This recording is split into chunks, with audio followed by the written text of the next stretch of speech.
कहानी की शुरुआत में हम एक बस को देखते हैं जिसमें बैठे सभी लोग कहीं पर घूमने के लिए जा रहे हैं। इसी बस में जेनिफर भी है और उसके साथ कई और लोग भी हैं। जब यह बस अपने सफर पर थी तो उसी समय जेनिफर की आंख लग गई। उस दौरान उसने फिर से वही खौफनाक सपना देखा जो उसे बचपन से आ रहा है, जिसमें उसके पिता उसे और उसके भाई दोनों को बड़ी बेरहमी से शराब के नशे में मार रहे थे। इन्हीं चीजों की वजह से वह हेलुसिनेशन की पिल्स खाती है। अचानक जब उसकी आंख खुली, उसने देखा उसके पिता उसी बस के सामने खड़े हैं। जेनिफर चीखते हुए बोली कि अरे बस को रोको, मेरे डैड हैं वहां पर। ड्राइवर ने फौरन ब्रेक लगाई। जब वह उतरकर बाहर गई तो वहां कोई नहीं था। तभी उसे वहां पर एक विंडमिल दिखाई दी जो आगे जाकर बहुत बड़ा रोल निभाने वाली है। तो अब जब वह बस में आई और ड्राइव फिर से शुरू हुई, लेकिन बस स्टार्ट होने का नाम नहीं ले रही थी। बार बार वह बंद होती जा रही थी। ड्राइवर बाहर आकर चेक करता है, उसे कोई बाहर से दिक्कत नजर नहीं आई। हो सकता है कि अंदर से कोई दिक्कत हो। ऐसा करते करते अंधेरा हो गया, लेकिन अभी तक बस ठीक नहीं हुई। तो एक बिजनेसमैन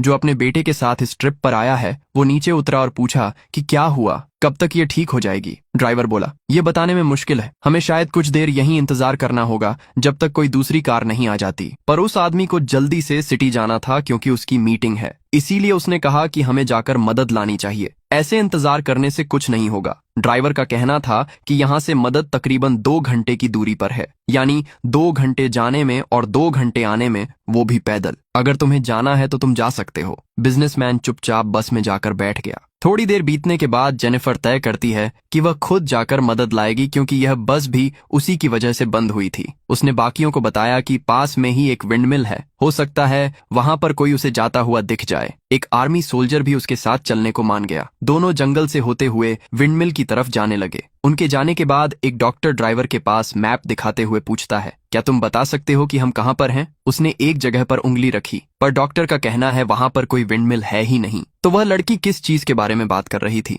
वो दोनों अब उसी जंगल से होते हुए आगे बढ़ रहे थे। रात काफी हो चुकी है, इसीलिए कोई भी चीज साफ देख पाना मुश्किल था। जेनिफर ने उस सोल्जर से पूछा, तुम्हारी क्या वजह है इस टूर पर आने की? उसका जवाब आया कि वो एक सोल्जर है और एक सोल्जर की लाइफ में उसे हर कुछ दिनों के बाद एक रिलैक्स टाइम चाहिए होता है जो उसे वॉर जोन से दूर लेकर जाए। दोनों के बीच काफी बातें होती हैं, पर उसी दौरान हमने वहां एक अजीब सी चीज को देखा। ये जंजीर थी जिसके सिराहाने पर एक बड़ा सा हुक लगा था। शायद इससे पेड़ों को काटा जाता होगा। अचानक उसी समय इन दोनों को पीछे से कोई आहट सुनाई दी, जैसे मानो कोई आ रहा हो। जेनिफर को लगा हो सकता है कि बाकी के लोग भी उनकी मदद के लिए आ रहे हों, इसीलिए वह दोनों लगातार आगे बढ़ते चले गए। एक जगह पर सोल्जर को एक लाल रंग का कपड़ा दिखाई दिया, जिसको देखकर उसके चेहरे के हाव भाव बदल गए। दरअसल बात कुछ ऐसी है कि यहाँ पर आने से पहले वह एक प्रोस्टिट्यूट के पास गया था, पर उसने उसे जान से मार डाला और यह कपड़ा उसी का था। लेकिन वह हैरान है कि यह यहाँ कैसे आ गया। वो जेनिफर से उस कपड़े को छुपाता है, परंतु उसी समय एक अजीब सी चीज आई और उसके दोनों पैरों को काट दिया। सोल्जर वहीं गिर पड़ा और दर्द के मारे कराहने लगा।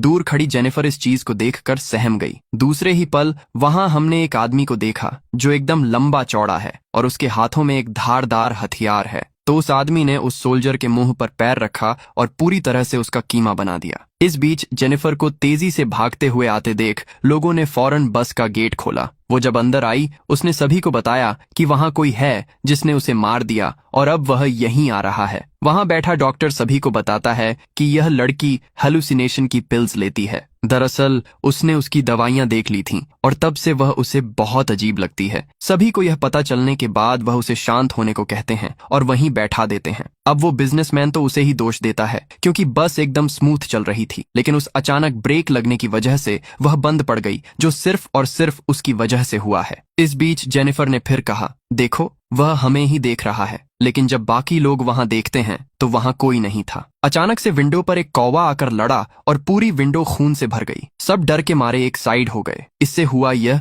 कि बस एक साइड झुक गई और बगल में मौजूद झील की तरफ जाने लगी। ये देखकर ये लोग फौरन एक एक करके उसमें से नीचे उतरने लगे, लेकिन उस बिजनेसमैन का बेटा कॉर्ड अंदर रह गया। उसके साथ जेनिफर भी थी। वह कॉर्ड को धक्का देकर बाहर फेंक देती है, जिससे वह जख्मी हो जाता है और उसके हाथ से खून आने लगता है। पर ऐसा करके उसने उसकी जान बचा ली। लेकिन उसके पिता अभी भी जेनिफर को ही दोष दे रहे थे। वह उसे बुरा भला कहते हैं तो उसने अपनी सफाई में कहा कि वह सिर्फ उसके बेटे की जान बचा रही थी। अगर वह ऐसा नहीं करती तो वह पानी में डूब जाता, पर वह कुछ भी सुनने को राजी नहीं था। इनके पास पैदल जाने के अलावा कोई चारा नहीं है और यह भी हो सकता है कि वह सभी यहीं रुककर थोड़ा इंतजार करें। लेकिन रात काफी हो गई है और ऐसे बीच जंगल में रुकना सही नहीं है। कॉर्ड के हाथों से लगातार खून गिरता जा रहा है। उसके पिता ने बताया इसे बचपन से एक बीमारी है जिससे इसके शरीर पर लगा घाव खुद ब खुद ठीक नहीं होता, बल्कि इसे इलाज की जरूरत पड़ती है और अगर इलाज नहीं हुआ तो खून बहता चला जाएगा और एक समय पर इसकी सांसें रुक जाएंगी। सभी ने डिसाइड किया कि वह मदद के लिए जाएंगे। सभी लोग एक साथ वहां से आगे बढ़ते हैं और इधर इन लोगों को अपने सामने एक पुराना कॉटेज दिखाई देता है जो काफी पुराना था। जब यह लोग अंदर जाते हैं वहां सब कुछ टूटा फूटा था और साफ पता चल रहा था कि यहाँ पर सालों से कोई नहीं आया और ना ही यहाँ कोई रहता है। उस जगह जेनिफर को अपने पिता का रेडियो मिला। वहां मौजूद तकाशी भी यह सब देखकर दंग रह जाता है। डॉक्टर कॉर्ड के घाव को देखकर कहता है मुझे कोई कपड़ा चाहिए ताकि मैं इसकी पट्टी कर सकूं। अब एक औरत जो पेशे से मॉडल थी वो उसे एक कपड़ा लाकर देती है जो वहीं कहीं कोने में पड़ा था। लेकिन जैसे ही डॉक्टर ने उसे देखा उसे कुछ डरावना याद आया। उसने फौरन उस कपड़े को दूर फेंक दिया और दूसरे सफेद रंग के कपड़ों से उस घाव को बांध दिया। लेकिन यहाँ कैबिन में एक बहुत इंटरेस्टिंग चीज होती है। ड्राइवर बाहर से आया और उसने बताया बाहर तेज बारिश हो चुकी है तो ऐसे में अभी जाना कहीं सही नहीं है। हो सकता है हमें सुबह तक इंतजार करना पड़े। इन लोगों ने वहां पर आग भी जला दी जिससे यह ठंड से बच सकें। उस दौरान ड्राइवर को उस कैबिन में कुछ पुराने डॉक्यूमेंट्स मिलते हैं जो किसी मिलर नाम के आदमी के थे। हो सकता है वह यहाँ रहता हो पहले। तभी डॉक्टर बोला उसने मिलर के बारे में पढ़ा है और काफी इंटरेस्टिंग कहानी है। वह उस पेपर को अपने हाथ में लेता है और कहानी बताना शुरू करता है। तो बात है 1987 की, जब ऑस्ट्रेलिया का यह इलाका पूरी तरह से जंगलों से घिरा हुआ था। अगर कोई यहाँ तक आ जाता था तो वह कभी वापस नहीं जा पाता था क्योंकि यहाँ से वापस जाने का कोई रास्ता ही नहीं था। यह जंगल किसी भूल भुलैया की तरह था। यहाँ पर एक मिलर नाम का आदमी रहता था जो विचक्राफ्ट में बहुत ही ज्यादा बिलीव करता था, यानी कि जवान लड़कियों को मारकर उन्हें डीमन को सौंप देना, और ऐसा वह कई बार कर चुका था। इसीलिए उसे मौत की सजा सुनाई गई, लेकिन कभी वह किसी की पकड़ में नहीं आया। ऐसा लोगों का मानना था उसने अपनी सोल को डीमन को दान कर दिया था क्योंकि सबसे ज्यादा वह उसी पर विश्वास करता था। लेकिन एक दिन कुछ बहुत अजीब हुआ जब गांव वालों ने देखा कि मिलर के घर पर कई सारी बोरियां और लोगों के दांत पड़े हैं, तो वह समझ गए कि जो लोग गांव से गायब हो रहे हैं उसमें इसी का काम है। उन्होंने फौरन जाकर यह बात सभी को बता दी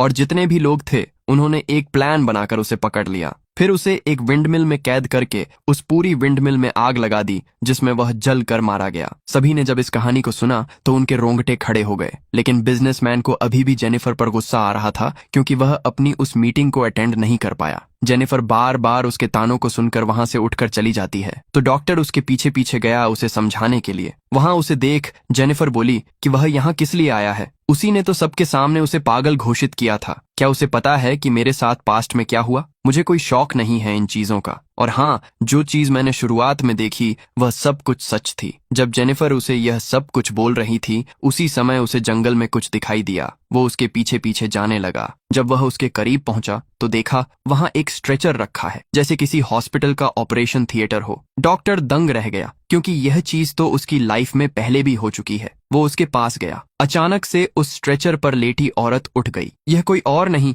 बल्कि उसकी बीवी थी जिसको उसने खुद अपने हाथों से मार डाला था। डॉक्टर उसे कहता है उसने यह जानबूझकर नहीं किया बल्कि वह ड्रग्स के नशे में था। उसकी बीवी अपना बदला लेने के लिए आई है। वह उसके पेट में अपना हाथ डालकर उसकी अंतड़ियों को बाहर निकाल देती है और इससे वह वहीं मरना शुरू हो जाता है। पीछे खड़ी जेनिफर यह सब देख रही थी। वह हैरान थी कि आखिर डॉक्टर किससे बात कर रहा है। वहां तो कोई है ही नहीं। अचानक उसके पास तकाशी आया जिसने उसके मुंह पर हाथ रखा ताकि वह कोई आवाज ना करे। इन्होंने देखा कि वहां कोई औरत ही नहीं बल्कि वहां वही डीमन है जो उसकी अंतड़ियों को पूरी तरह से बाहर खींच रहा है। इससे उसकी कुछ देर में मौत हो जाती है। तब दोनों भागते हुए कैबिन में आए और तब जेनिफर ने सभी से कहा उसने उसे मार डाला, पर इस बारी भी किसी को उस पर यकीन नहीं था। इसीलिए उन्होंने उसे रस्सियों से बांध दिया क्योंकि उन्हें ऐसा लग रहा है कि वह उन्हें चोट पहुंचा सकती है। पर तकाशी सच बताना चाह रहा था लेकिन उसे इंग्लिश नहीं आती है। उसने उस मॉडल से बात की जिसे जापानीज आती थी। वह उसे सब कुछ बताता है। वह इंग्लिश में ट्रांसलेट करके सभी को उस डीमन के बारे में बताती है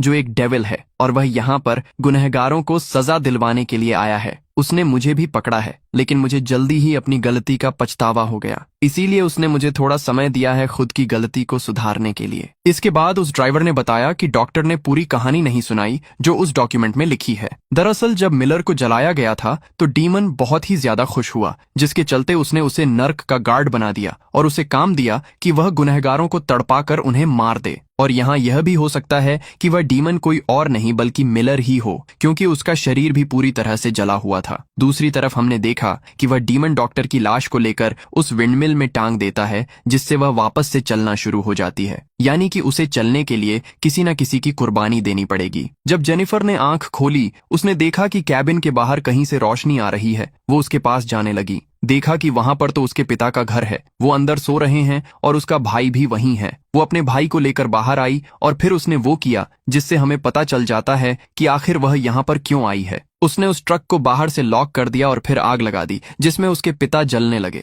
लेकिन जब वह पीछे मुड़ी तो उसका भाई गायब था। वहां से वह उसे ढूंढना शुरू करती है। उसकी चीखें उसी ट्रक के अंदर से आ रही थीं, यानी कि वह उसे कभी बाहर लाई ही नहीं थी, वह तो अंदर ही था। अचानक से जेनिफर की नींद खुल गई, क्योंकि यह एक सपना था और हकीकत वह जोर जोर से चिल्ला रही थी, क्योंकि यही वजह है आज तक वह खुद से दूर भाग रही है। अब बिजनेसमैन कहता है कि वह उस विंडमिल के पास जाएगा ताकि कोई मदद बुला सके। अब उसके बेटे का खून रुक नहीं रहा है। बाद में जेनिफर ने उस मॉडल से पूछा कि उसने क्या गुनाह किया है। उसने बताया कि जब वह अपने करियर की स्टार्टिंग में थी तो उस दौरान एक मॉडल बार बार उससे आगे निकल जाती थी। एक दिन उसने जापान की एक लोकल गैंग को उसको मारने की सुपारी दे दी। धीरे धीरे करके अब सभी को अपने किए पर पछतावा होने लगा है, क्योंकि उन्हें मालूम लग गया है कि वह सभी गुनहगार हैं। तकाशी तो जब से आया है तब से ही प्रार्थना कर रहा है ताकि वह डीमन को यहाँ से भगा सके। वो लोग उस विंडमिल में पहुंचते हैं। उन्हें वह सब दिख गया जिन चीजों से अभी तक यह लोग अनजान थे। सोल्जर और डॉक्टर की लटकी हुई लाश को देखकर वह दोनों सहम गए। दूसरे सीन में हमने मॉडल को देखा